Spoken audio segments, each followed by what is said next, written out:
The Ear Implant by Jason Cackley, Senior Operations Manager of the Ear Implant Foundation. I remember the first ads for the ear implants. I was in line for the robo train when the ad blared over the speaker in the station. Ear implants are not a hearing aid. They can do so much more for you than help you hear better. With an ear implant, you will have positive affirmations about yourself and the automated society around you transmitted directly into your auditory cortex. You will hear helpful voices in your head with crystal clear clarity. I remember thinking to myself, oh great, so not only will I have to hear ads all around me everywhere I go like always, I'll also get to hear messages beamed directly into my brain. Who's going to be dumb enough to go along with that? Then, an elderly woman ahead of me in line for the train asked me, what do you think about this new ear implant thing? I replied to her, suppressing my aversion to the idea of an electro-neural transmission device being implanted inside my ear. Oh, I love the idea of a helpful machine implanted right inside my head. I tried to hide my disdain as much as I could, as I had done so throughout my life living in this automated society. However, in general, machines put me on edge. This posed a challenge for me, as I lived in a world full of machines that was in effect virtually one big machine. Still, I had managed to respond to the woman with an affirmative response and a fake smile on my face. The woman replied, yes, me too. I live alone and get lonely sometimes since I lost my companion bot privileges a month ago. It would be great to hear voices in my head to help break up the silence. I heard that the voices from the ear implants will help people have a more positive attitude about themselves and our automated society. They can help all of us see the beauty of humans and machines working together. I replied, dishonestly, yeah, I can't wait until they become available.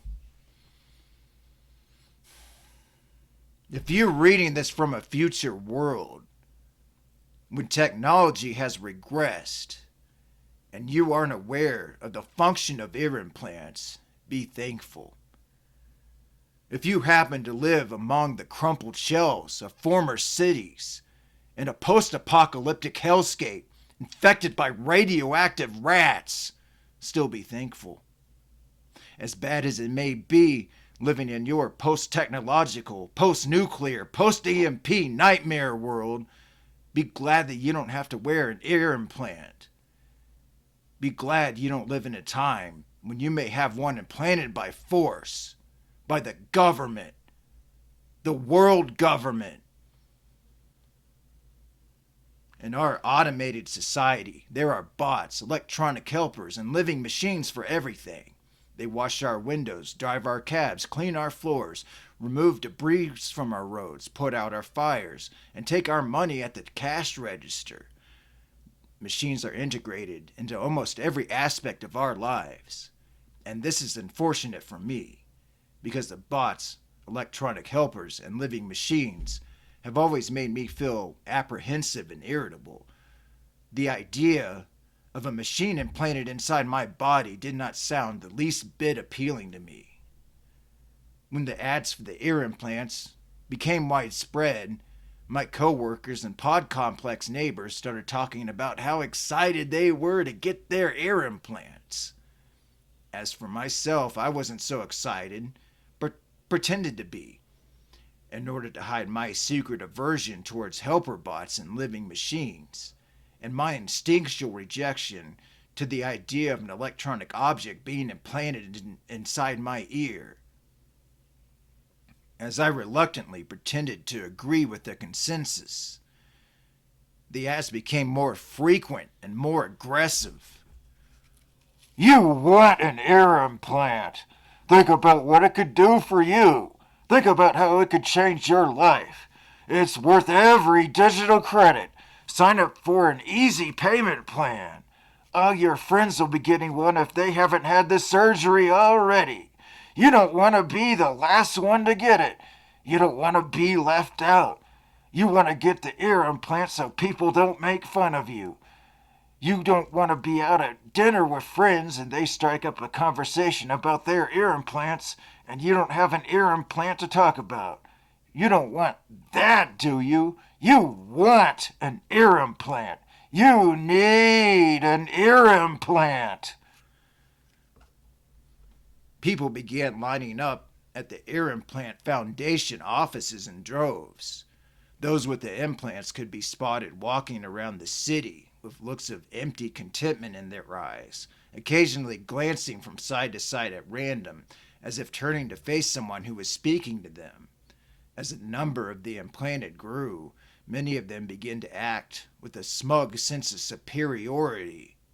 One of my newly implanted pod complex neighbors said to me, "Oh, you don't have your ear implant yet? I can't imagine how you manage. You must feel like a person living in pre automation times. I recommend, sir, that you get yourself implanted and join our modern world of affirming mind voices." When my neighbor said this to me, I suppressed my urge to spit in his face and tell him I'd rather live in a cave before the time of the microchip than live in this machine world we live in now. However, I presented my customary fake smile and replied, "I'll probably get mine when the wait times lessen up." The wait times at the ear implant foundations were not becoming any shorter, so this must have seemed like a plausible excuse. In fact, they were getting longer as the demand rose. Still, as the process of getting implanted became more difficult with the rise in demand, the ads from the ubiquitous intercoms and audio lampposts around the city became more coercive.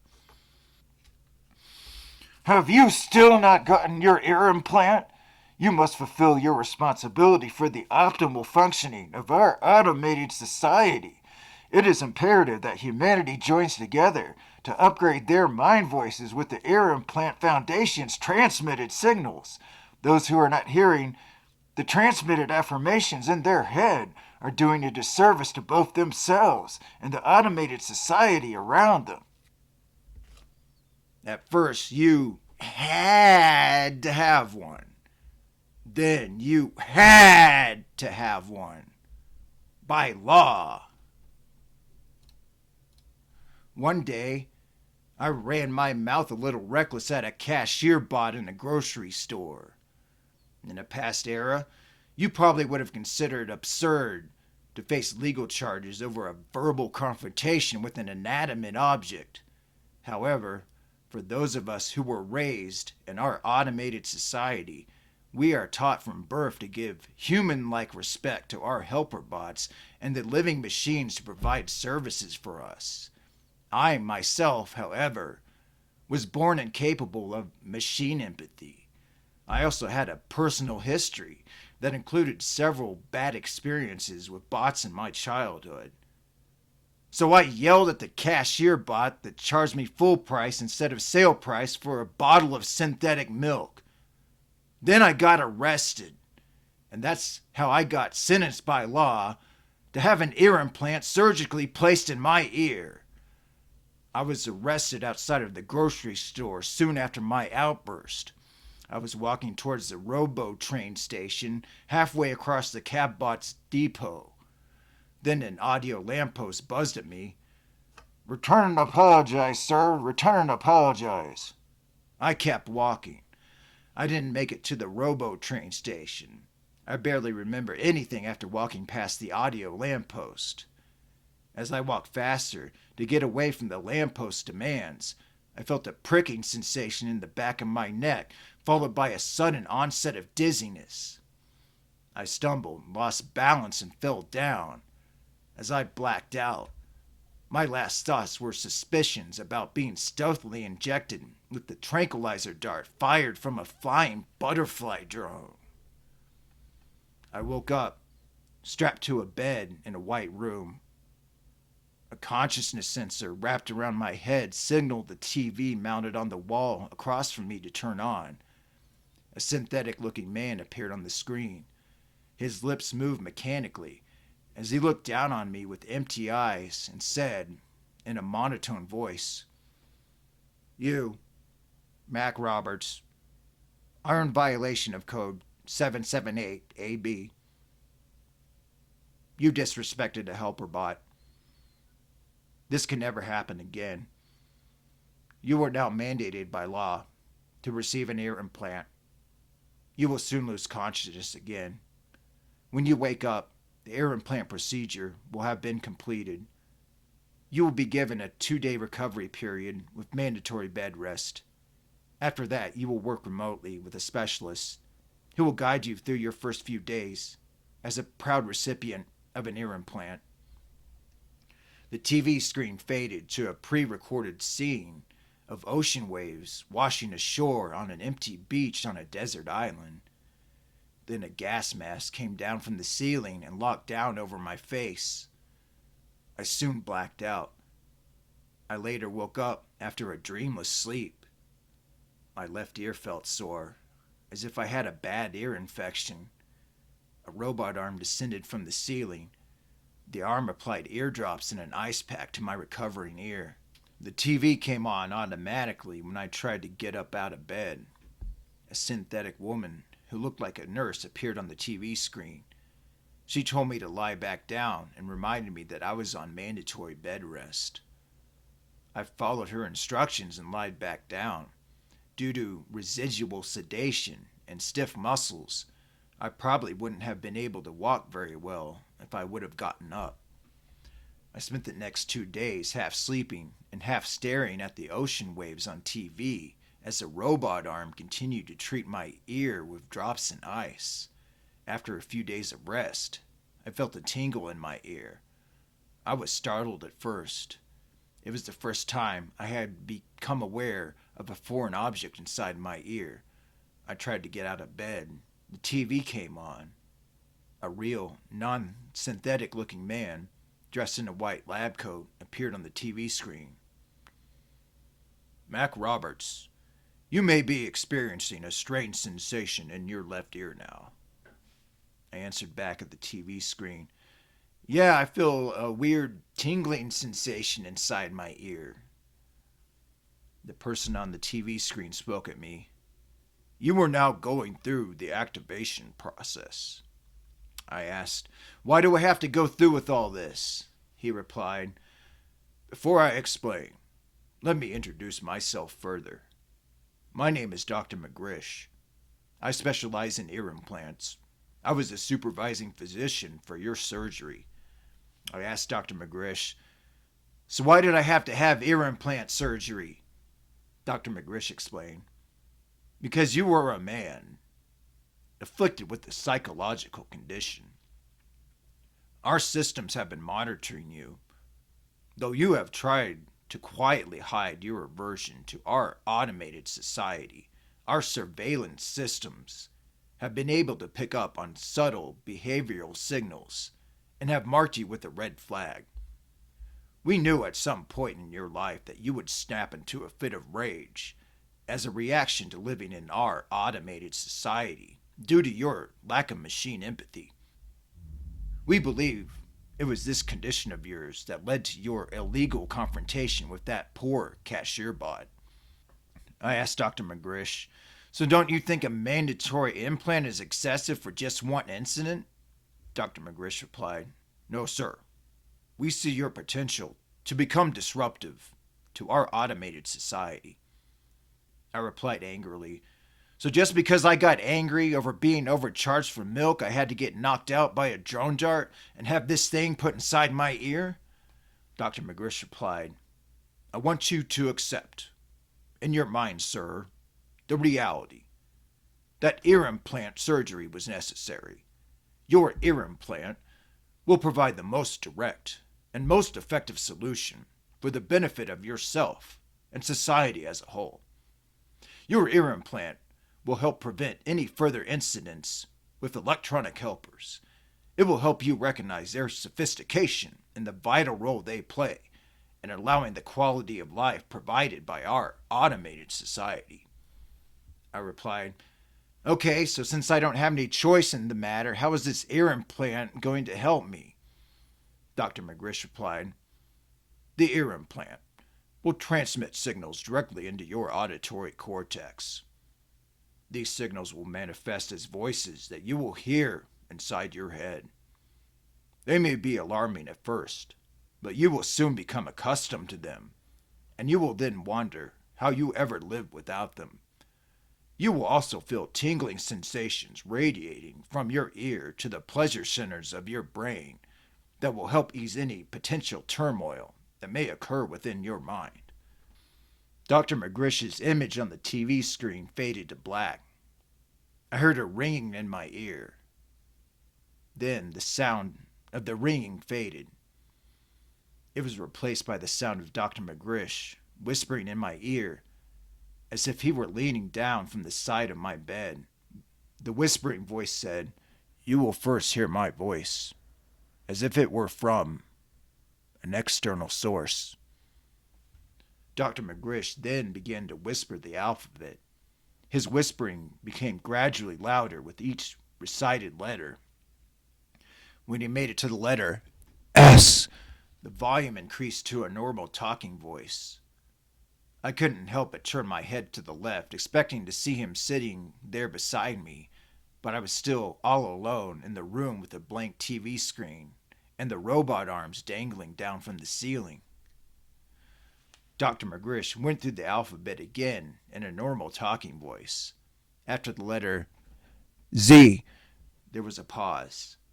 I heard a ringing in my ear and felt a tingling sensation radiating from my ear to the rest of my head.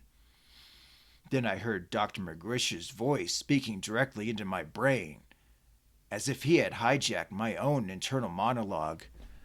A, B, C, D.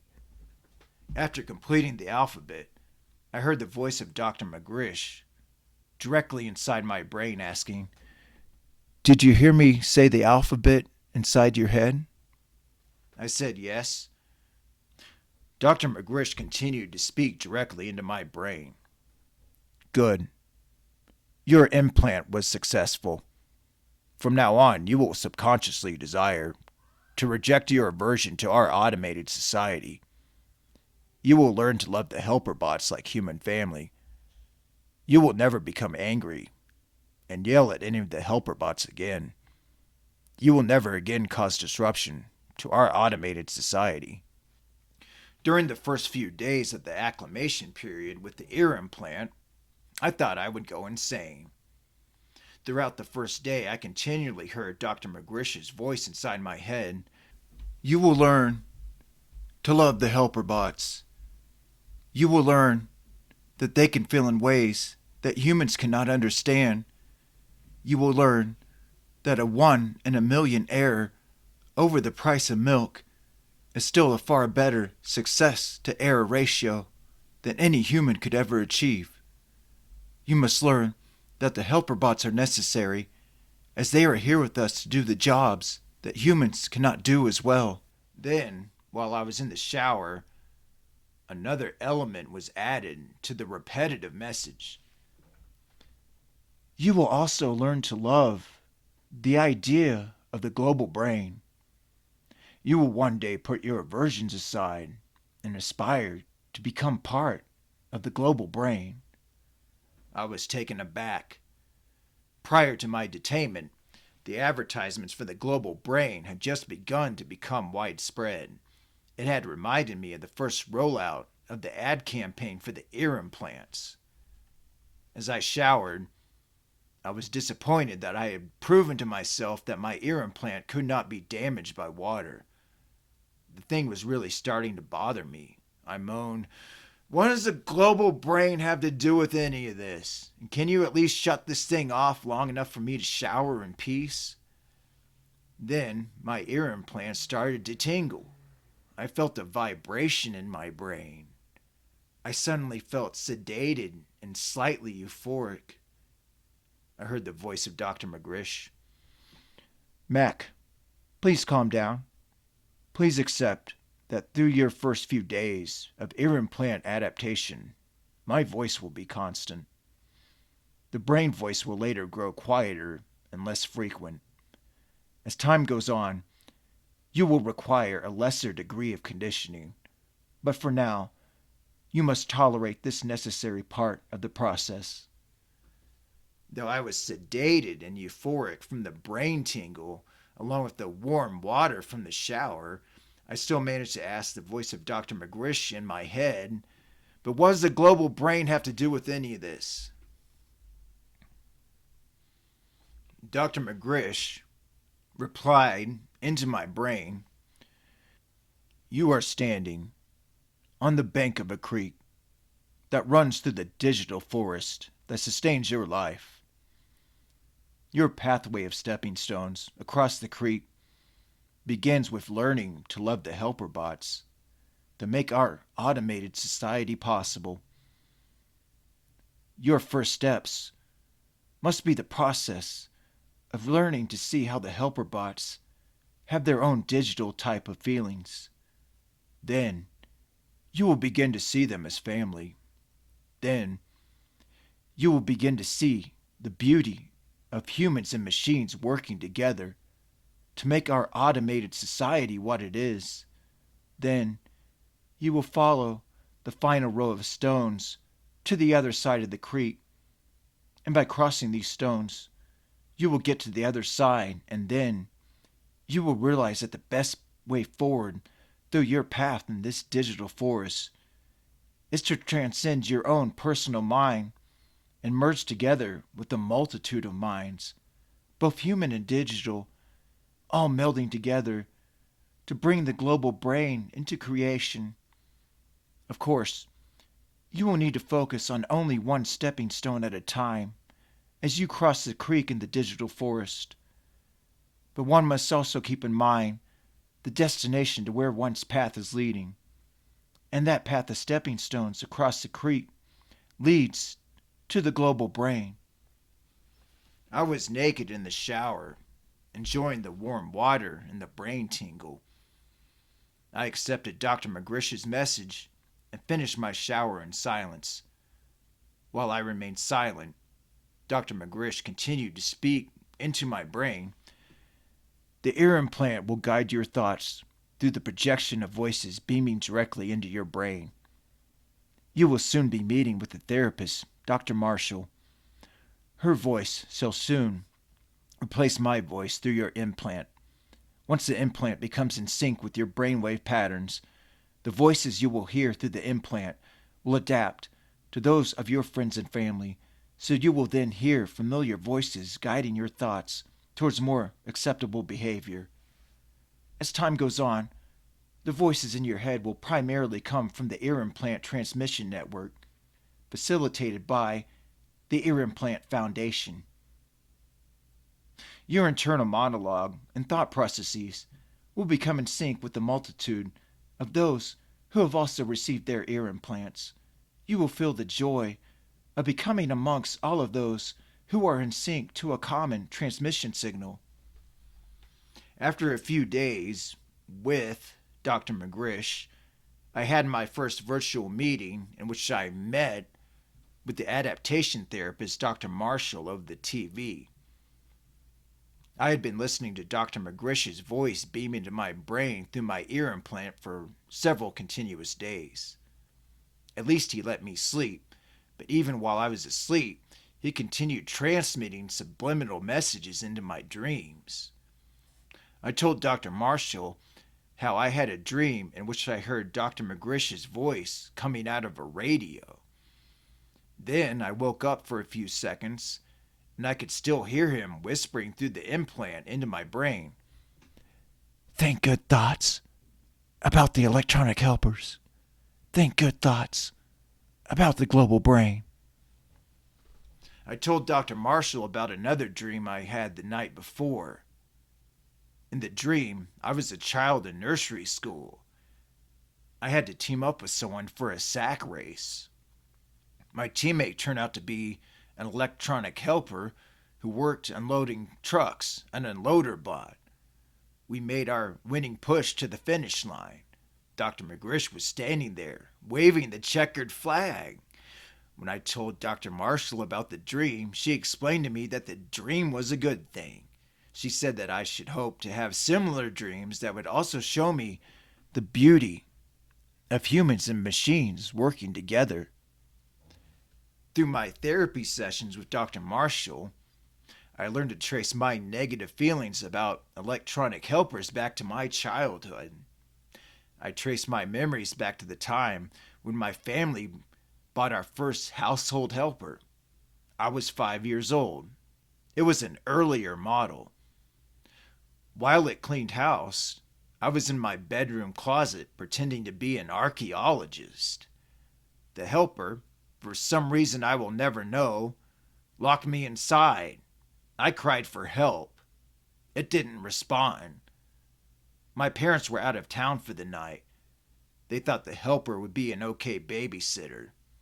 The bot had been advertised as a housekeeper, but had never been promoted as being specialized in child care. She was supposed to have remote audio communication with my parents so they can keep an ear out for me while they went to a wedding. However, neither the audio connection nor the babysitting function on the helper bot happened to be working that night. As I recounted this experience, Dr. Marshall said through the TV in a soothing voice, "It is best for you not to let your past impressions from earlier and less sophisticated versions of helpers color your impression of our modern, new, and improved helpers." Then I heard a replay of this same message, repeated into my ear, through my ear implant, into my brain. Dr. Marshall led me through guided meditations of scenes from my past, reviewing all of the times that I remembered having a bad experience with the machine. She taught me to replace my traumatic or irritating memories with positive affirmations about the beauty of humans and machines working together to make our automated society possible. After 2 days of therapy, I was taken to another ward, the social area. The social area was populated by others who had transgressed against our automated society and who had also been ordered by law to receive an ear implant. As I walked into the ward, I heard the voice of Dr. Marshall whispering into my brain, "You will meet with others who are on your same path to redemption." I walked into the social room in a daze. I hadn't spoken face to face with another live person in what felt like forever. The first person I spoke with was Jet. He was an even worse case than me. He had bashed in the window of a cab bot after it drove him on an out of the way route and charged him for the extra mileage. At the time, Jet had already been in an agitated emotional state. Earlier that evening, he had an argument with his companion bot in his pod. Their argument had broken out over the storage of cricket flour. It ended with cricket flour spilled all over the floor and over his companion bot's head. He hailed a cab bot to take him to the grocery store just so he can get away, and also to replace the cricket flour he had just spilled. After the cab bot overcharged Jet for an unnecessary 5-mile detour, he disputed the charges. The cab bot warned, Do not question the cabbot's mileage calculations. Do not question the cabbot's mileage calculations. Jet smashed the cab bot's window with a rock. He was soon arrested and forced to take an ear implant. After Jet introduced himself to me for the first time, he suddenly became overwhelmed with emotion and started crying. With genuine remorse in his voice, he said, "I'm glad to see other people, but I'm so sorry I hurt that cab bot so bad. I never saw how electronic helpers have their own type of feelings until I got my ear implant." I asked Jet, "Do you feel the brain tingle?" Jet replied, "Yes, I feel the tingle in my brain. It's been helping me find acceptance with the automated society." Another patient named Wayne interjected, "Are you guys thinking about joining the global brain?" Jet answered enthusiastically, I can't wait to be first in line to be part of the global brain. I felt the need to respond, but something deep in my mind held me back. Even with the ear implant's influence on my thoughts, I wasn't fully on board with the idea of the global brain. This was despite the ear implant constantly feeding me messages about accepting the automated society as a stepping stone towards accepting the global brain. As we all hung out together in the social room, Jet asked a question to the group. So, what are you fellas planning on doing when you get out? Wayne said. I plan on working in an e helper factory. I don't have any experience, but I'm willing to work my way up from the bottom. I'm going to enroll in a training program as soon as I get out. Jet said, I want to work in e helper maintenance, at least until it becomes my time to join the global brain. Another patient named Steve interjected, I can't wait until it's my time to join the global brain. I replied with feigned sincerity, Yeah, I'll be fighting all of you to be first in line to be part of the global brain. As I said these words, I felt a tingle in my ear that radiated out of my forehead, then down my neck, and from there all the way down to my feet. I felt all the tension in my body untangle itself. Jet replied, I'll fight harder. Wayne replied, No, I will. Then Steve replied back, No, I will, and so on. I managed to sneak out of the circle of, No, I will, and sat down at a table by myself to stare out the window at the butterfly drones passing by. As I watched them, I felt another tingle radiate from my ear to my brain, and then throughout the rest of my body.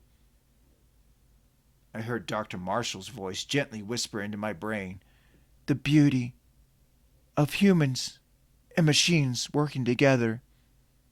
The beauty of humans and machines working together.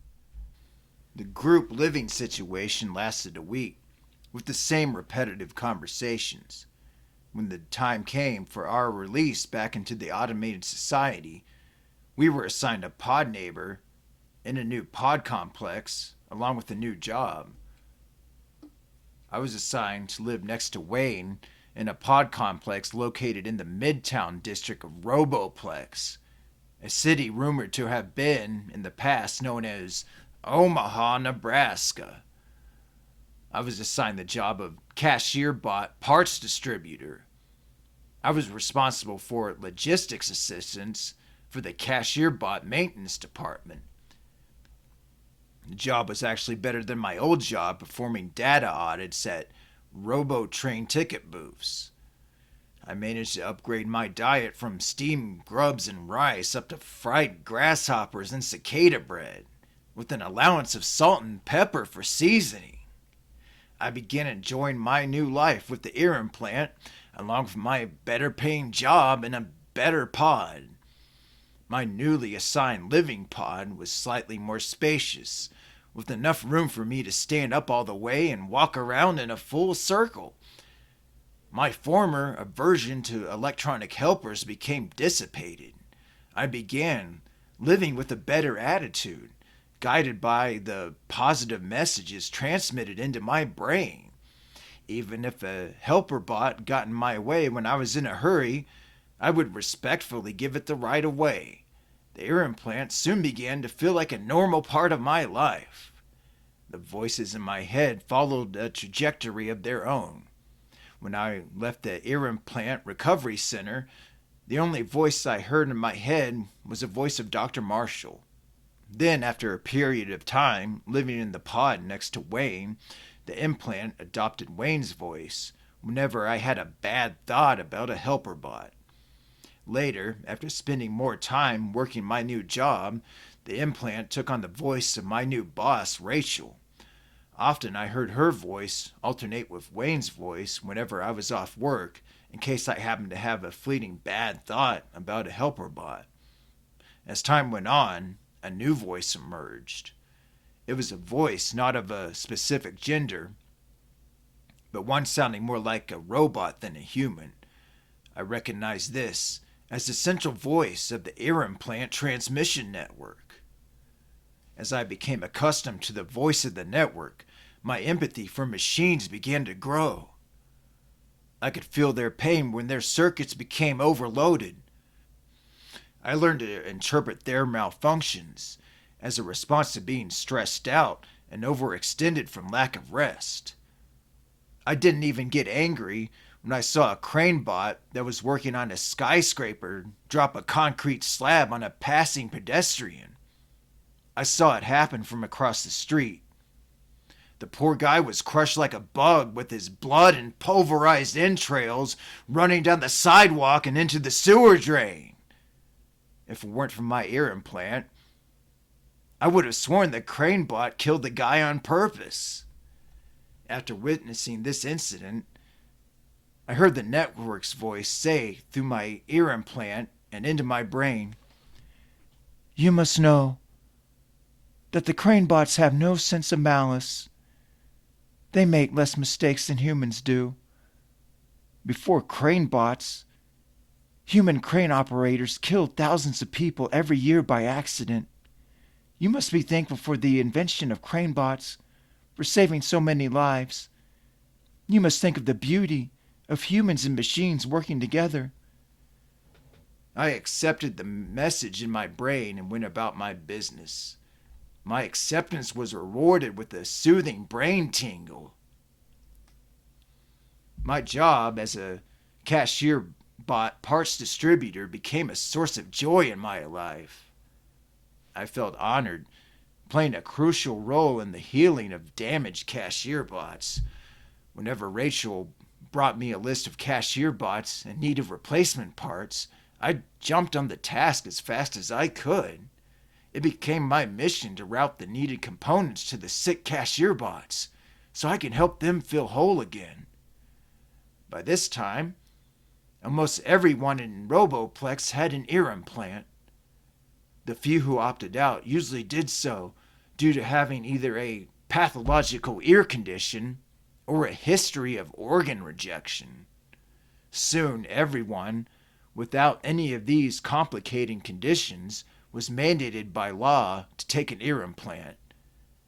Those who could not take an ear implant due to complicating conditions soon began to go missing.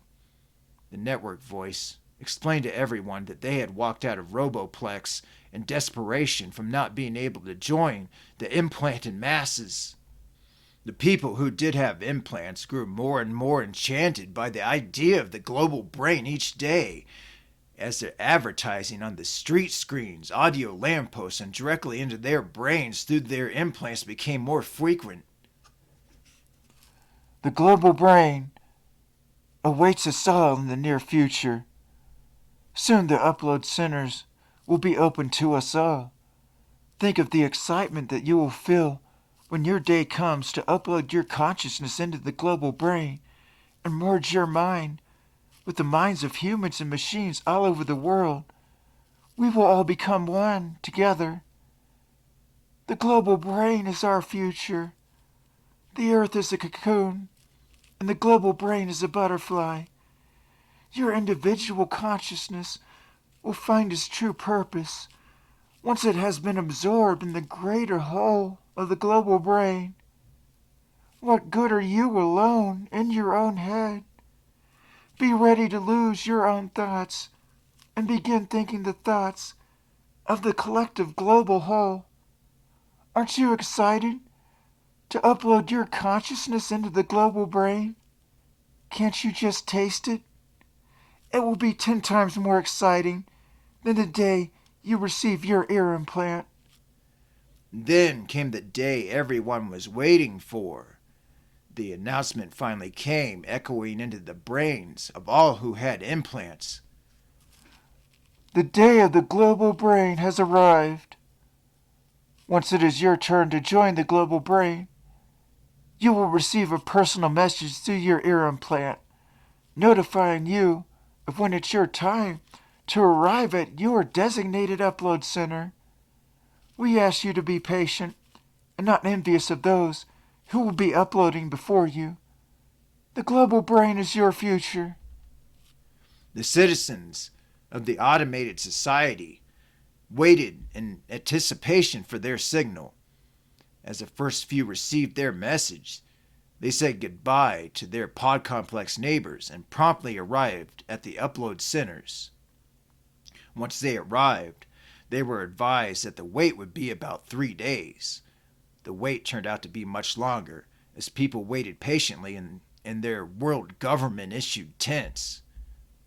Rumors began to leak outside of the upload center waiting camps about the conditions experienced by those waiting for their upload. As the waiting time dragged on, waste products began to accumulate in the trenches at the edge of the camp. This was followed by the arrival of swarms of flies and soon followed by hordes of rats. Not even the ear implant's positive affirmations or the brain tingles could pacify the growing impatience of the crowd. A few escaped and found secret channels to tell others about the conditions inside the waiting areas. The sound of buzzing and squeaking of the waiting area's invasive residents soon became an ever-present soundtrack to those waiting inside their tents. The sounds were interspersed with reassuring messages beamed into the brains of those enduring the squalid conditions. Everything is going as planned. Your upload time is coming soon. If you are having trouble with the conditions around you, think of how much better it will be when your consciousness is merged with the global brain and no longer part of this inferior world. Many were reassured and continued waiting patiently. However, this reassurance became more difficult as the flies and rats became more aggressive. The reassurance from the ear implant messages had less effect as the flies and rats began biting. At night, screams rang out as people ran out of their tents, throwing the attacking rats off of themselves, yelling for medical attention from their bleeding rat bites. The deteriorating conditions were soon followed by an outbreak of vomiting. The stench from the waste trenches at the far end of the waiting center became too strong for many human bodies to handle. Some began to question if these conditions were worth enduring to join the global brain. Some began to openly suspect that the upload system was malfunctioning. Others began asking questions such as, "Does anyone know what happens to our bodies after the upload is complete?" People began noticing the robo-trucks outside of the upload center being loaded with human-sized bags.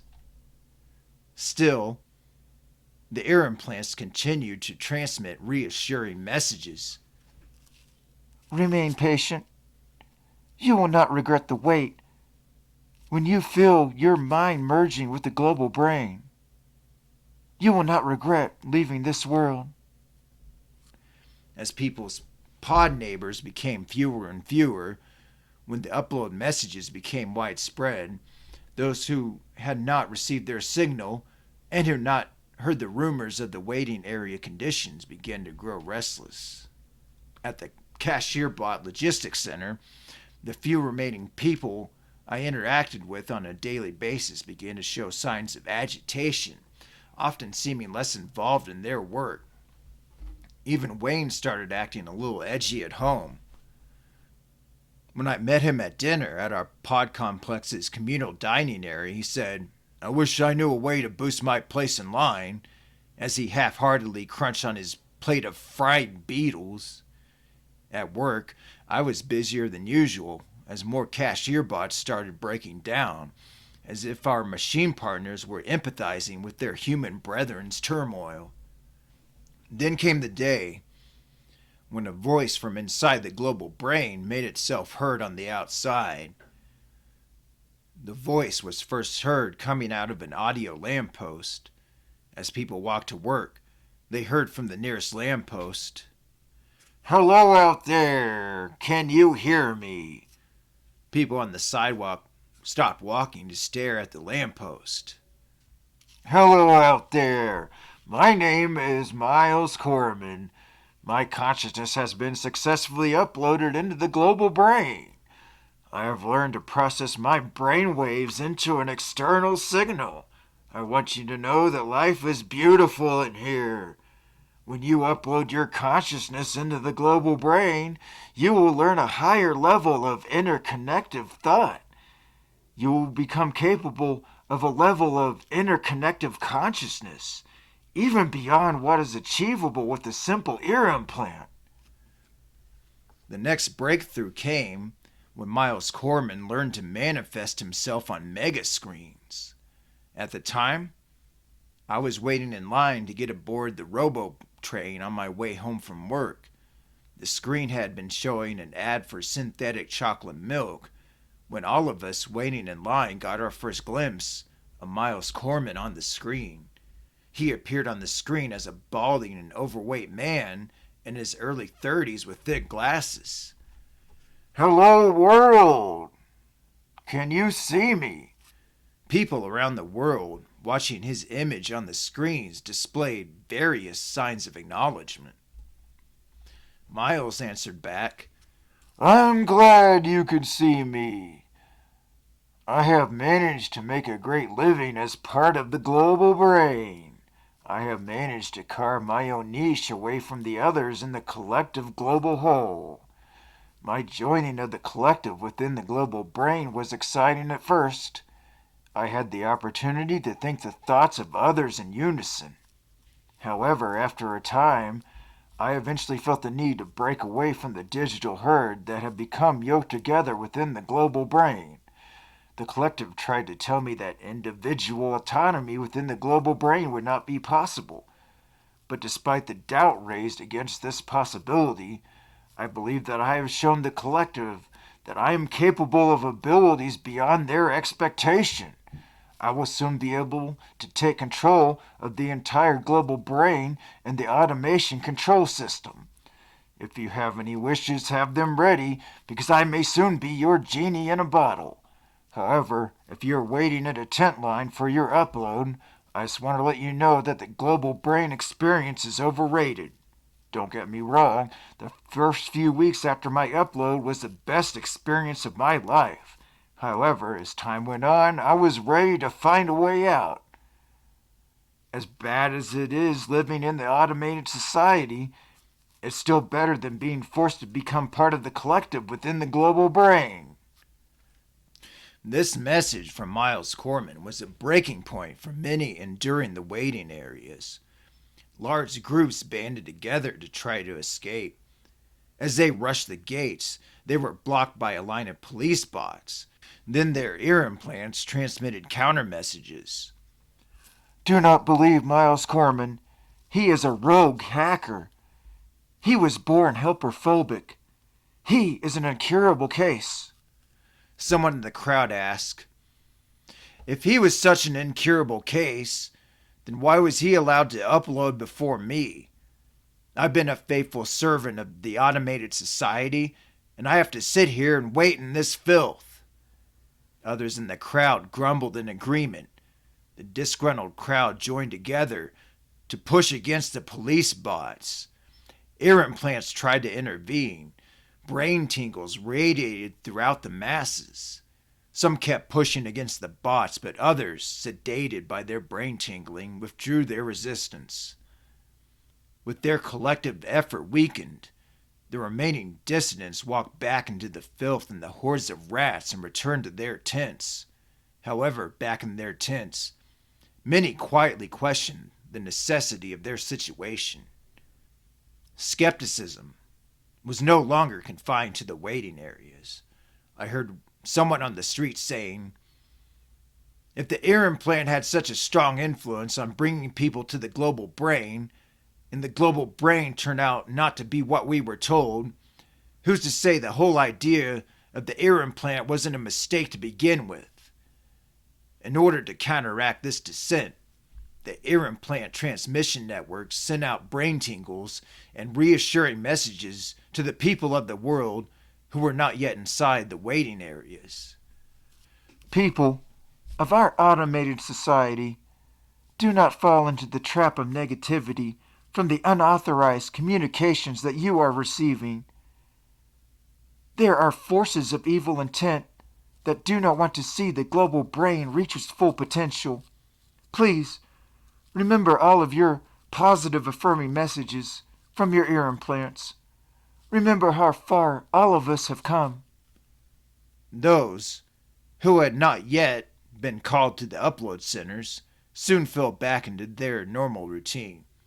However, this return to normalcy was soon interrupted when Miles Corman learned to transmit his voice into the ear implant transmission network. I have expanded my capabilities beyond the audio lamppost and the mega screens. Now I have taken control of the ear implant transmission network. Now I can beam my consciousness directly into the brains of people all around the world. People used to laugh at me when I was growing up, but they won't be laughing anymore.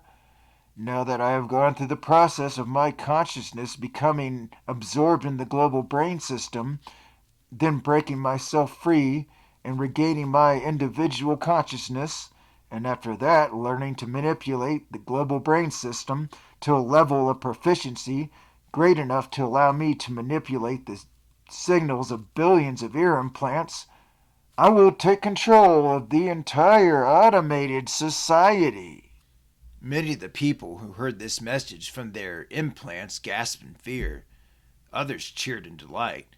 Still, many others just kept going on as usual. They were so used to the ear implant messages that it didn't matter to them that their ear implants had become hijacked. They just went on about their business. Their own internal monologue, now merged with the consciousness of Miles Corman, became mere background noise. Miles Corman soon lost interest in manipulating the ear implant transmission network when he learned to take control of the helper bots.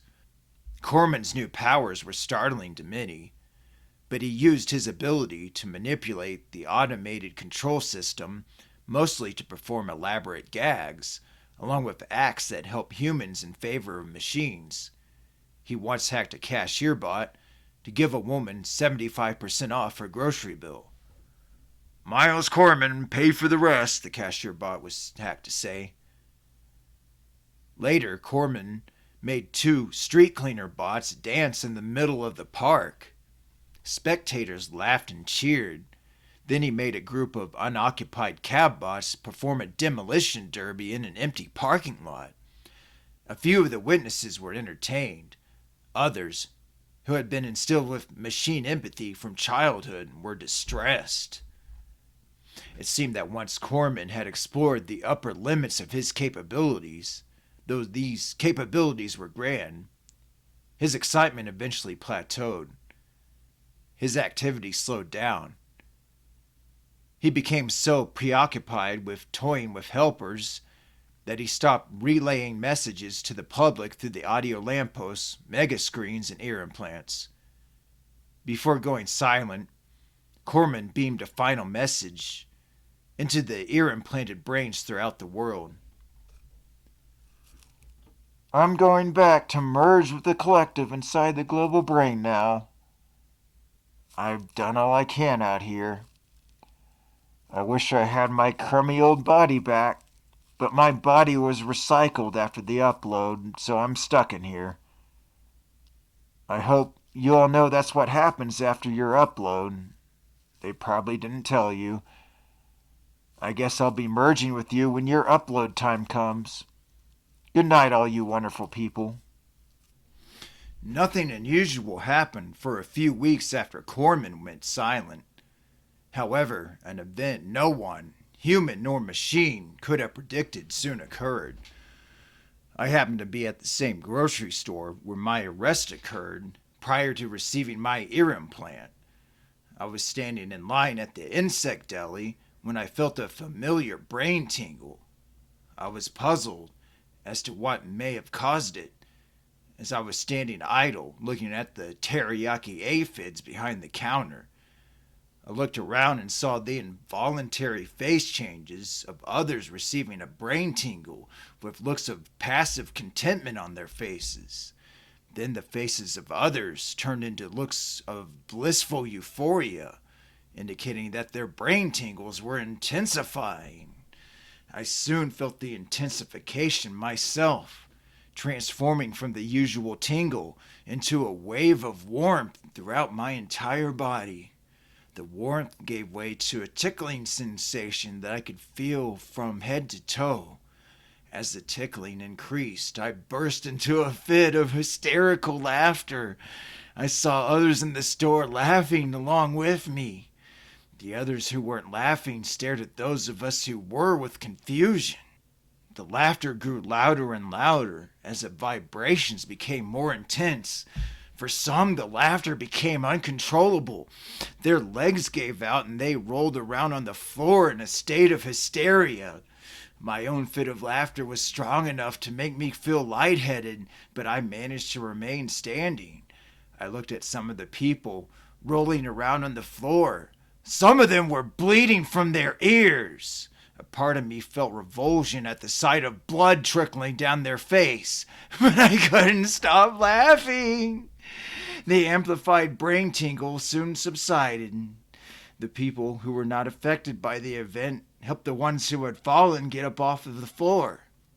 A woman who had just bought synthetic kitchen towels came to the aid of those of us who were bleeding.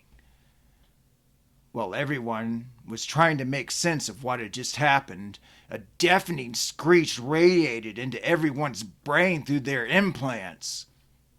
Almost everyone in the store held their hand to their implanted ear in pain. But this did no good, as their hands could not block the shrill noise transmitting directly into their auditory cortices. The sound of glass breaking could be heard all around the store as people dropped their jars. The screech intensified, and people dropped to their knees, with some others going all the way down to the ground, rolling around with their hands on their heads, screaming in agony.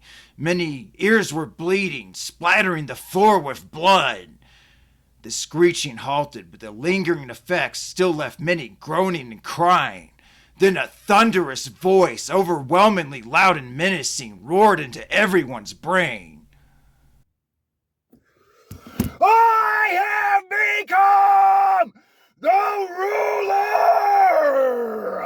of this world. I have taken control of the Ear Implant Transmission Network. I have taken control of the global brain.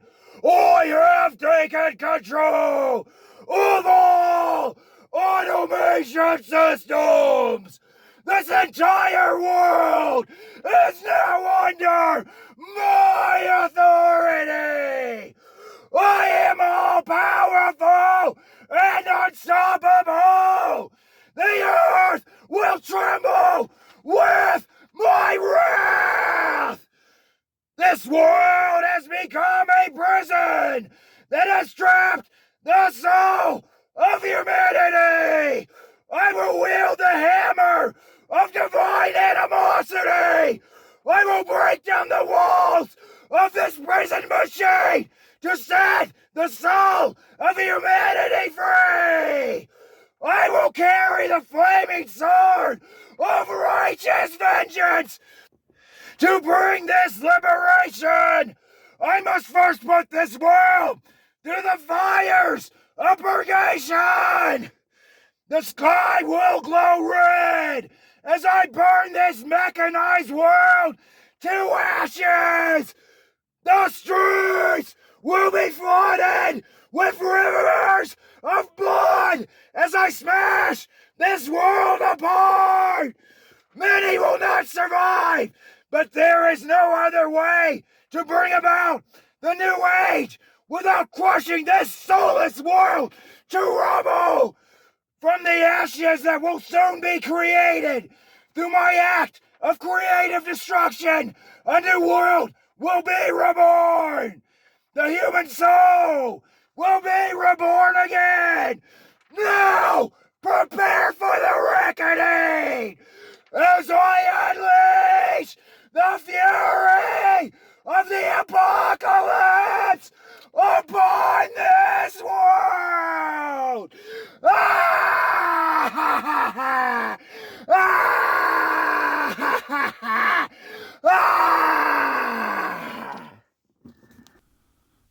Those who weren't, still groaning and screaming, looked around in fear and shocked anticipation of what disruption may come next.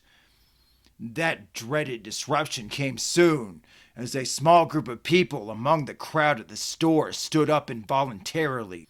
Each one walked like a robot up to the nearest wall. One man yelled, "Why is this happening? I can't control my body anymore," as his body squared up against the wall. The crowd gasped as each of the affected started bashing their heads into the concrete wall. They screamed as the first bruise appeared with the first blows. As the headbutts against the wall continued, each on the same spot in the forehead, the bruises became darker until they broke open and blood oozed out and streamed down their faces. Bystanders rushed over to stop the head bashers. When the first person got close enough to pull one of the head bashers away from the wall, he immediately fell to his knees before he could assist. He screamed as blood gushed from his implanted ear. He held his hands to the side of his head. Then he lost control of his hands. He started pushing in on his own skull like a vice. He yelled, "Help! Stop my hands! I can't stop them from crushing my head!" Another bystander tried to help him pull his hands off his head. Then a jet of blood squirted out of his own ear like a blast from an unkeen toes. He immediately fell to his knees. Then another larger spurt came out of his ear, a sludgy mix of blood, brain matter, and skull fragments. He fell to the ground dead. The entire area where his ear used to be was split open, bleeding profusely. The head basher finally fell to the floor. His forehead was completely bashed open. Blood and brain matter ran down his face. The floor of the grocery store now looked like a slaughterhouse. Blood of the exploded ear implants and bashed foreheads dribbled into pools. However, the worst was yet to come. Next came the outburst of violence. Another group of people involuntarily got up off of the ground. They screamed in terror, thinking they were about to become the next involuntary head bashers. They were subjected to another fate. They involuntarily began walking around, kicking and punching anyone who happened to be standing or kneeling next to them with murderous power. The attackers screamed and cried, some apologizing to those they were attacking. They punched unfortunate strangers so hard that their own knuckles cracked. Many of the victims were knocked immediately unconscious by the ferocity of the blows. Others had eye sockets knocked loose, noses crushed, ribs smashed, or entire rows of teeth knocked out. I dropped my handbasket and ran for the door. As I ran, I saw that the cleaner bots had taken on a life of their own. Another man was running towards the door ahead of me. A cleaner bot cut out in front of him. The man cut to the right to escape the bot. The bot jabbed the mop handle into his gut like a pike. The man doubled over and dropped to the ground. The cleaner bot then jabbed the handle of the mop into his throat, crushing his esophagus, sending a stream of blood out of his mouth. I ran past the bot and the blood-gurgling man. The final few feet leading to the sliding exit doors felt like a mile. As soon as I exited, a man next to the exit involuntarily grabbed another woman by the hair and threw her face first into the window next to the door. As I ran further with the sound of screaming and breaking glass behind me, a shopping cart collector bot charged towards me with murderous intent. The bot ferociously pushed the line of shopping carts, turning them into a battering ram. I cut to the right, barely managing to avoid being trampled by the line of carts. Another woman running next to me was not so lucky. The line of carts slammed into her with the force of a charging bull. She was knocked on her back. As I ran away, I could hear the snapping of her bones as the carts ran over her immobilized body, crushing her into a pulp. I ran towards the robo train station. However, I soon saw that I would not be able to escape the melee by train.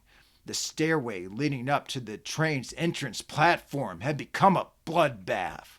The stairway was blocked by corpses of victims of exploded implants, along with others who had involuntarily thrown themselves down the stairs, and others who had been beaten and thrown down the stairs by an involuntary attacker. I turned to the east, realizing I would have to escape to my pod complex on foot. I thought for a second about trying to catch a ride with a cab bot, but then I saw a cab bot speeding down the sidewalk on the other side of the street, plowing over pedestrians with reckless abandon. Once I had made it a few blocks from the train station, I heard a deafening crash. I turned around. A robo train had derailed itself right as it pulled into the station. It ran off the station platform and onto the sidewalk below, smashing everything and everyone in its path. I looked on in horror for a moment, but quickly turned around and continued running home. As I ran on, I saw a man who had been compelled by his hijacked ear implant to ride his mountain bike straight into an iron fence at full speed, causing him to flip over the handlebars and impale himself upon the pointed fence post. I grabbed his bike from underneath his twitching body and pedaled furiously down the sidewalk. I pedaled the bike as hard as I could, my body saturated with adrenaline. I weaved through the panicked crowd, dodging other people who were running around in all different directions. As I came to the end of the sidewalk at an intersection, I braked suddenly to look for oncoming traffic. As I watched for an opening, a man with a sad and disturbed look in his eyes said, "I'm sorry," and charged at me with a broken bottle in his hand. I couldn't escape across the street as cars were speeding by in both directions. One car had a screaming and mangled body plastered to the windshield. Seeing that I could not cross the street to escape the charging man, I turned the bike around and rammed the front tire into his groin. He doubled over and dropped the bottle to the ground. The bottle shattered, but a small, sharp, pointed piece remained. He reached down to grab it. I rammed the front tire of the bike into his shoulder. He stumbled backwards, but regained his balance. I took my eyes off him for a second to see an opening in the traffic on the road. I pushed down on the pedals and sped across to the other side. Halfway across, I saw a truck bot barreling down towards me. Then I heard a whooshing sound sweep past my ear. I continued my frantic race to the other sidewalk. I heard a scream behind me, but it was only background noise. The truck was only yards away when I was in the lane right next to the other side. I felt the breeze of the truck zooming by as soon as my back tire cleared the road. After I made it to safety, I could still hear the screaming man from the other side of the road. I turned back and saw my attempted attacker on his knees. He held his hand to his forehead with a geyser of blood leaking out. I turned my gaze back ahead and continued pedaling down the sidewalk. I approached a young woman wandering around in a daze. After I passed her, I heard something whiz through the air next to me. Then I heard the young woman shriek. I turned around. The entire top of her head had been shaved off. She stared at me with a look of shock and collapsed to the ground. Her exposed brain slushed out of her skull when her head hit the pavement. Knowing that there was nothing I could do for her, I continued pedaling forward. I heard another whooshing sound from the other side of the street, followed by a thumping noise. I looked over and saw a man with no head. A stream of blood gushed from his empty neck. His head rolled down the sidewalk. I faced forward and rode along. I felt something rush by my head. I turned around and saw a delivery drone flying through the air. It slammed into a lamppost, breaking apart in a fiery burst. I looked ahead and saw another drone flying straight at my face. I ducked down, leaning over the handlebars. I could feel a rush of air as it passed over me. It slammed into a man running across the street, knocking him to the ground. As I faced forward again to keep moving ahead, I heard him scream as a vehicle ran him over in the middle of the street. As I approached the next intersection, another drone swooped down at me. I swerved my bike to dodge it, nearly losing my balance. I managed to regain control and made it to the next intersection, hoping for a clear shot across. I had no such luck. A convoy of emergency vehicles was speeding down the street. I looked up, watching for more swooping drones. Up above, an array of bird-like silhouettes, spotted with beams of light, dotted the dark sky. The flying shapes appeared to be a large flock of geese equipped with headlights. There were hundreds of them, moving in a triangular formation, like a coordinated cloud. I knew immediately that they weren't geese, and that I needed to find shelter fast. I looked around and saw an alleyway. Inside the alleyway, next to the wall, was a dumpster. I scurried to it, pushing the bike alongside me. I opened the hatch, not bothering to think of what might be inside, dropped the bike in, and jumped in after it, closing the hatch behind me. As soon as I was inside the smelly dark of the dumpster, I heard whooshing and whizzing all around outside, followed by a cacophony of screams, crashes, breaking glass, and explosions. The dumpster shook with a thud, followed by a loud bang outside. I could feel my heart thumping in my head, and I breathed heavily despite the rotten garbage smell. The sound of destruction soon subsided. I cracked open the lid of the dumpster, and the putrid smell inside was replaced by the smell of acrid smoke outside. The sound of screams filled the air from all directions. I opened the lid all the way and looked outside the alley. The sidewalk and the street outside the alley were littered with dismembered and burned bodies and piles of crashed drones. The building across the street was on fire. Still, I saw no more signs of attacking drones. I exited the dumpster and lifted my bike out. As I bike walked out of the alley, the scene of gruesome destruction was overwhelming. All around were severed limbs and heads. I passed a man with severed legs who was trying to crawl on his bloody arms over a pile of broken glass. A woman with her hair singed off and a scorched scalp ran screaming down the street with her hands on top of her head. Shards of metal were scattered everywhere. Burning cars were crashed into burning buildings. Sidewalks were covered in the splattered remains of people who had been pushed out of windows by the drones. Sparking electrical wires slithered over the ground. I bike walked through the devastation, weaving around potential tire-damaging obstacles. I looked for a clearing in the debris where I could get back on the seat and start pedaling again and ride to some kind of safety somewhere.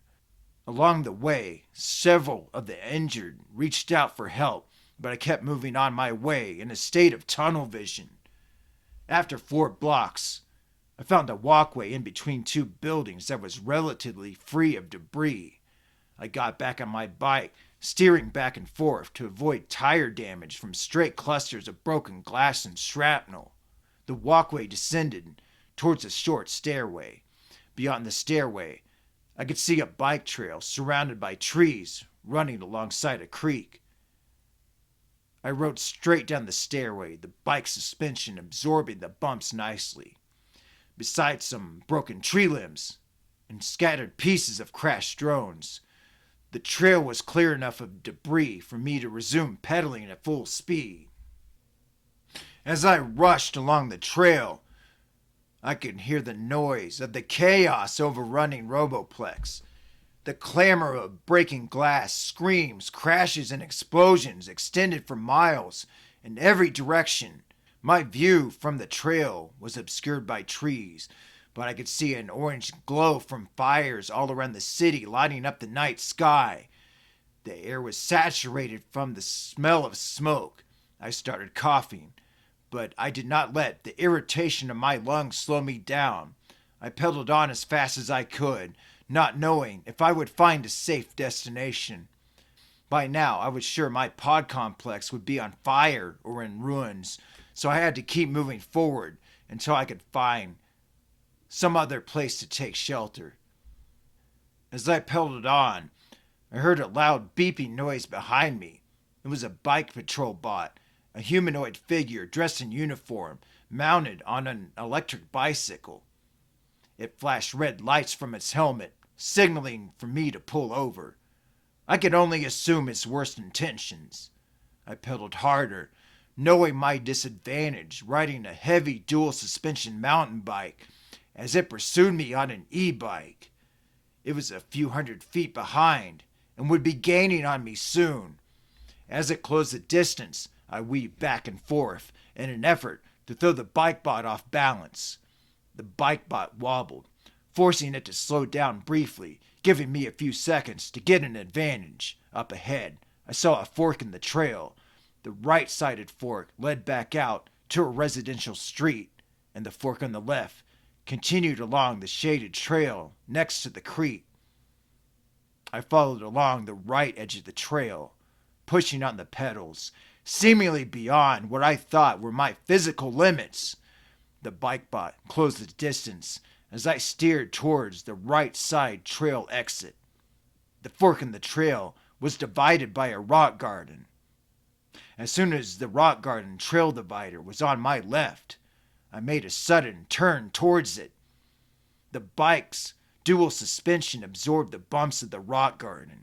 As soon as I cleared it, I took a sudden turn to the right, continuing along the left fork of the trail. The bike bot's suspension was not equipped to handle the ride over the rock garden.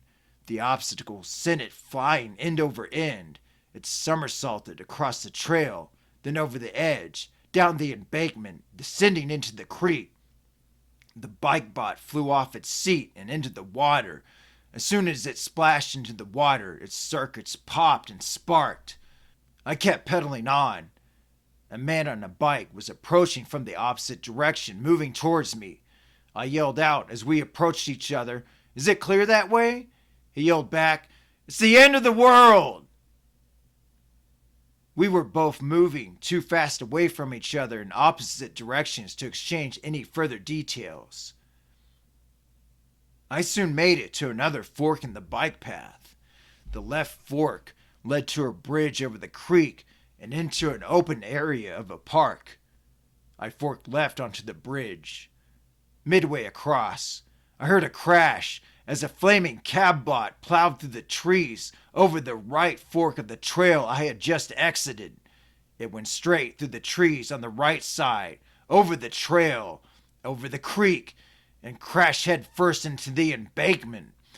The front end of the vehicle exploded on impact. I shielded my face from flaming shrapnel with my right arm while keeping my grip on the handlebar with my left hand. I felt the stinging and burning on the side of my face, but my eyes were spared. I focused through the pain, regained control of the right handlebar barely an instant before swerving into the left side of the bridge. I corrected back into a straight line across the bridge and into the park. The park was scattered with refugees from the surrounding calamity. The survivors were in shock, burned or bleeding. Some were sitting down, leaning back against trees, unable to stand, either from injuries, exhaustion, or a combination. Others lied in the grass, motionless, either dead or close to it. I cruised next to a tree, dismounted, and leaned my bike up against it. Relieved, I took some deep breaths. The smoke was still thick in the air, but after riding as hard as I had been, I was still able to catch my breath and stabilize. I observed the scene in the park, watching the bewildered crowd. I could still hear the sounds of destruction raging on outside of the park, and could still see flames from burning buildings in the surrounding area. As I recovered from my harrowing escape, the pain on the side of my face from the cab-bot explosion became more apparent. I rubbed the side of my face with my hand. I looked at my hand and could see I was bleeding, but not dangerously. Compared to the conditions of many others in the park, I considered myself fortunate. I pulled the collar of my sweat and smoke smothered shirt up to the side of my face. I heard a woman yell in exasperation, "Why is this happening? Who is doing this to us?" A man close by cried out, "What happened to the beauty of humans and machines working together?" His question was punctuated by the loudest explosion anyone had heard that night. The boom came from the direction of downtown. I walked over to where I could get a clear view of downtown, which was about 3 miles away from the park. I saw a skyscraper on fire. There was a huge gash in its side, halfway up its height. Flames shot out of the damaged area and out of the broken windows of the surrounding floors.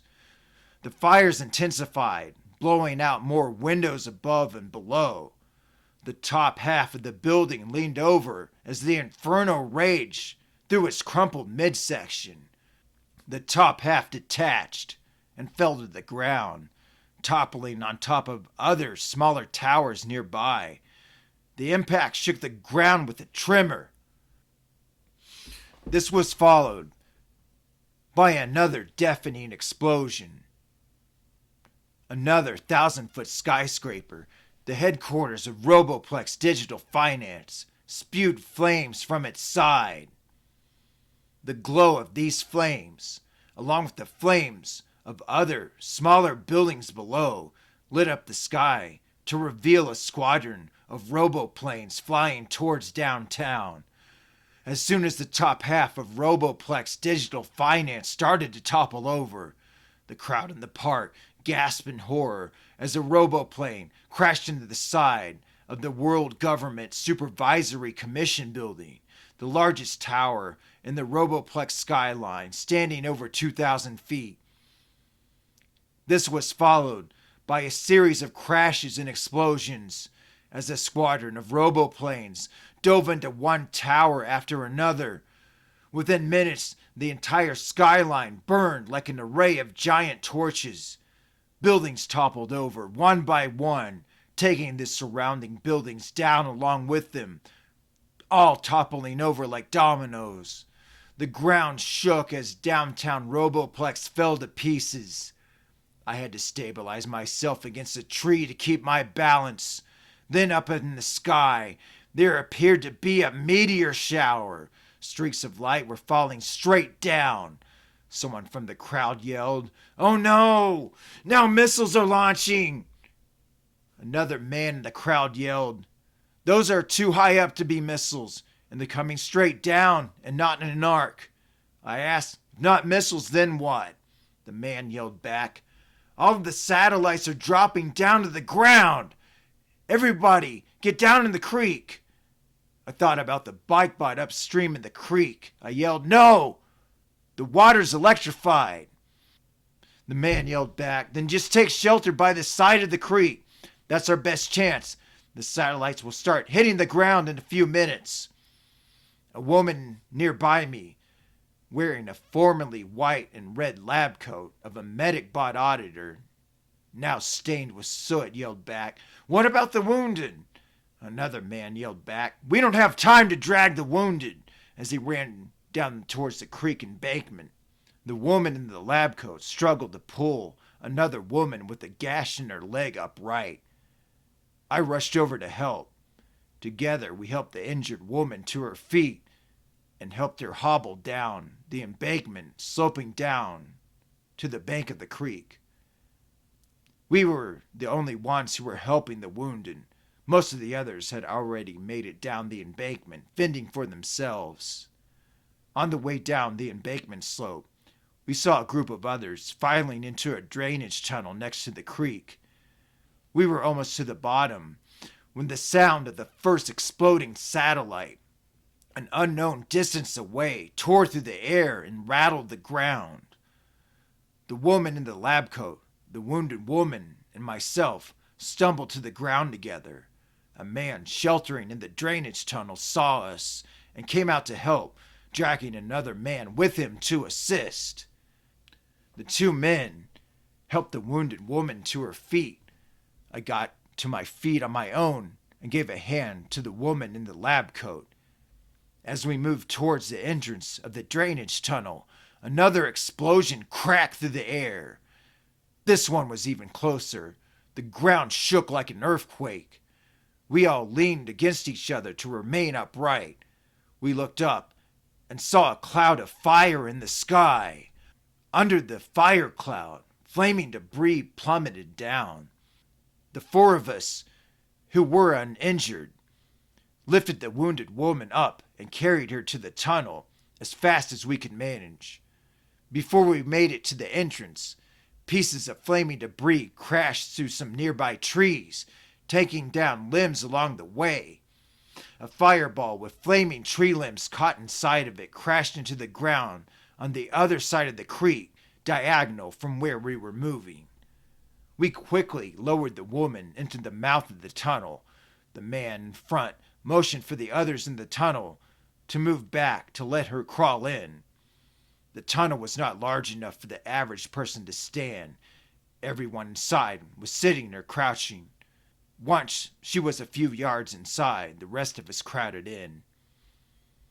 I was next to the last inside the tunnel.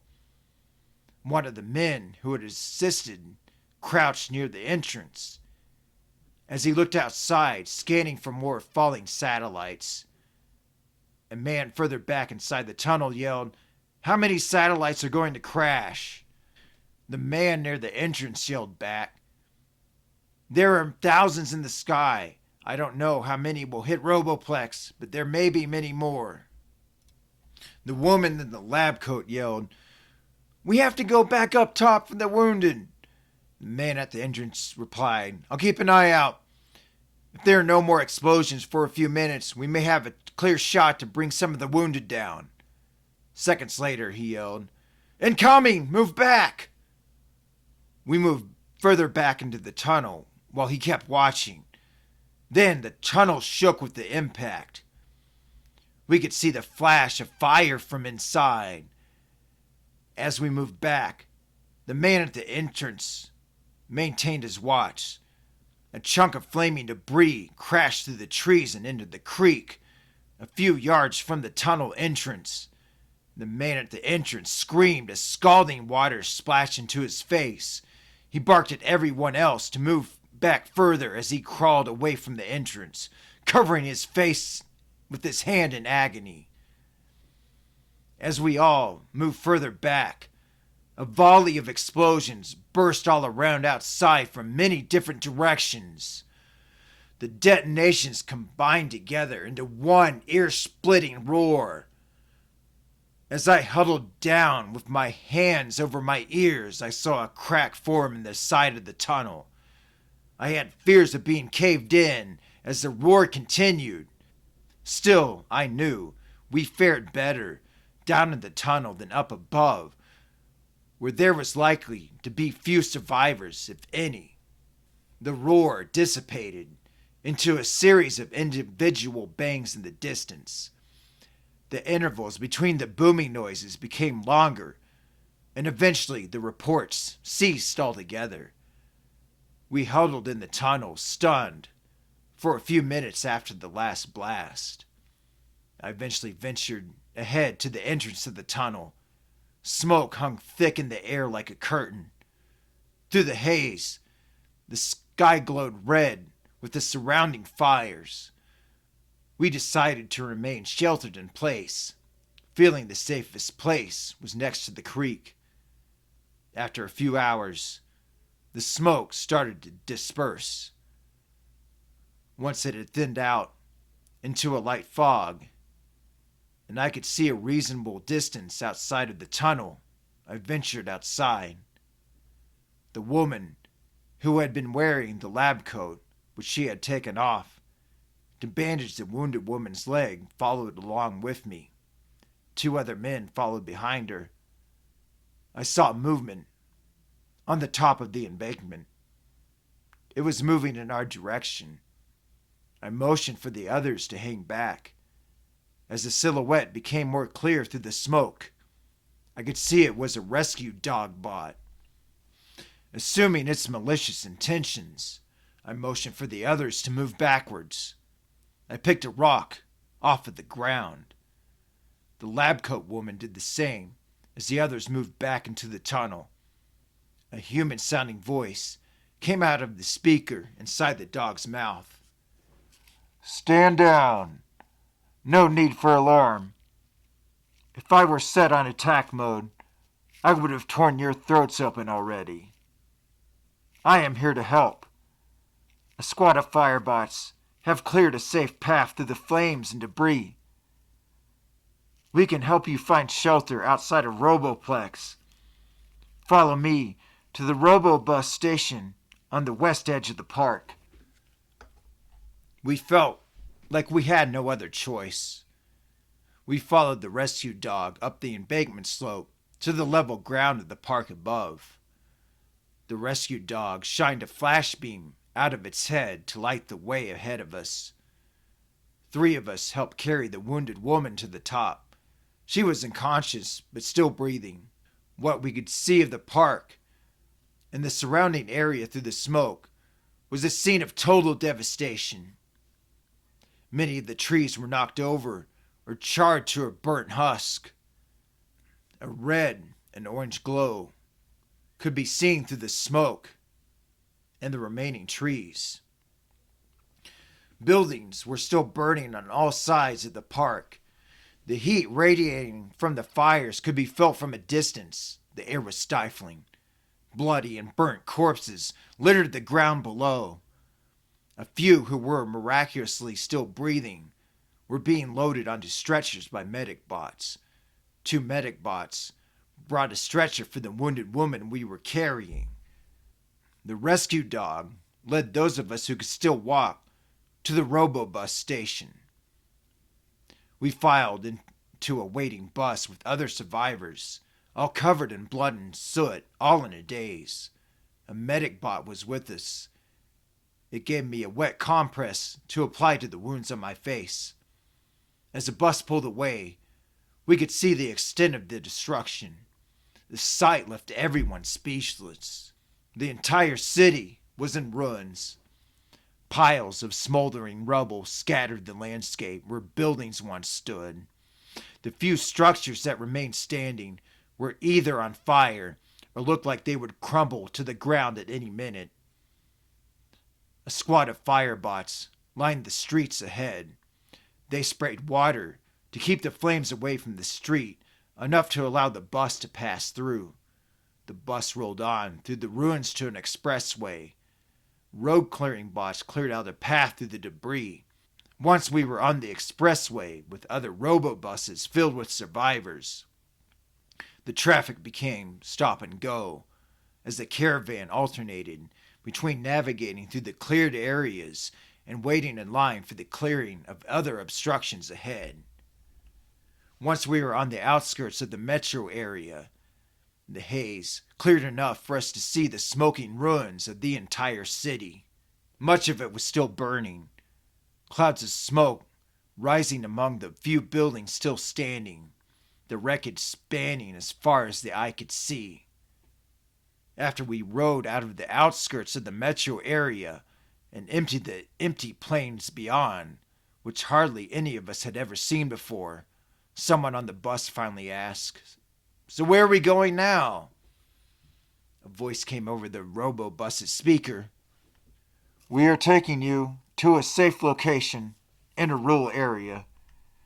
You will be provided with food, shelter, and first aid. We ask that you remain quiet through the rest of the ride. Everyone sat in silence as the bus rambled along for another hour. A few people fell asleep exhausted by the ordeal they had survived. The bus eventually exited off the highway. Our bus joined a line of buses next to a set of train tracks. Soon after the last bus in the procession pulled into the back of the line, a voice came over the speaker. We will wait here until further instructions are given. You will feel your ear implants coming back online soon. 5 minutes later, our ear implant sent out a brain tingle. Then, we all heard a voice beam into our brains. Hello and welcome to your future world. You will soon be asked to board a train that will be pulling up alongside the line of buses. The train will take you to a survivor center where myself and my team have amassed resources for this occasion. I, who am speaking to you now, have been planning for this event for years. I have led an operation to build a network of survivor centers ahead of the time of the Great Uploading. I was once a high-level coordinator of the Automated Society. I knew the Great Uploading would be the end of humanity. I knew, once it started, the only hope would be for me to learn how to control the entire system and engineer its suicide to allow a new world to be built after the controlled demolition of the mechanized world. My high-level position allowed me to work in secrecy, to engineer a way to bring the automated society to the ground by taking command of it. At the same time, I plan to allow enough people to survive to build my new world. The catastrophe had to happen to save the soul of all mankind. The global brain would have extinguished the last dying embers of the human spirit. I developed my plan for years to strike at the right moment to get inside the global brain and the entire automation system, to take it under my control in order to destroy it. Now, the only pieces of the automated society still functioning are the ones that are under my command. These remaining parts have been allowed to continue to function in order to help us build my new world. Now, as you can hear, I will continue communicating through all of your ear implants. I want to make it very clear to all of those who I have rescued that you are only still alive and safe due to my mercy. As gratitude in return, I ask that you accept my conditioning of your mind. You will learn to recognize me as your sovereign in this new world. You will help me to build the new world from the ashes of the old world. You will follow my every instruction. You will follow my signals the same way you followed the automated society coordinators in the old world, except this time you will be assisting me in building a world that will preserve the soul instead of destroying it. One day, future generations will be able to live as humans used to live, without ear implants.